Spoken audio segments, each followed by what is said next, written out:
ফেরেশতাদের কাবা। আমরা যেমন মক্কায় কাবা, ফেরেশতাদের কাবা কিবলার নাম হচ্ছে আল বাইতুল মামুর, 7 আসমানের উপর। এটা কত বড় শুনেন, বিষ্ণু বলেন প্রতিদিন এই আল বাইতুল মামুর ফেরেশতাদের মসজিদে 70,000 ফেরেশতা ইবাদতের জন্য চান্স পায়। একবার ঢুকে যে বের হয়ে যায় কিয়ামতের আগে দ্বিতীয়বার আর তারা চান্স পাবে না। ওইটা শেষ, এরপরে সিদরাতুল মুনতাহা, সীমান্ত বৃক্ষ, ওইটা আরো বড়, একটা বিশাল বড় বড়ই গাছ আল্লাহ বানাইছে। ফেরেশতাদের জ্ঞান সীমানা ওইখানেই শেষ, এর উপরে কি হয় ফেরেশতারা আর জানে না।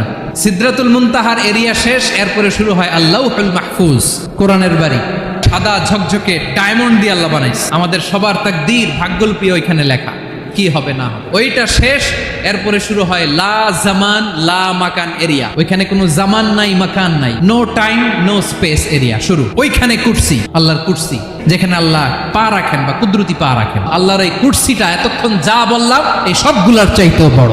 কুরসির উপরে আছে আল্লাহর আরশ, রব্বুল আলামিন ওই আরশের উপরে। আমি যেমনি চেয়ারের উপরে এরকম না, যেভাবে আল্লাহর জালালিয়াত, হিজ হাইনেস, হিজ রয়্যালনেস, আল্লাহর জালালিয়াত, আল্লাহর কুদরতের মাধ্যমে যেভাবে আল্লাহ আরশের উপর থাকা দরকার, আল্লাহর সত্তা, আল্লাহ ঠিক ওইভাবে আছেন। কিয়ামতের দিন আল্লাহর এই আরশটা 8 জন ফেরেশতা বহন করবে।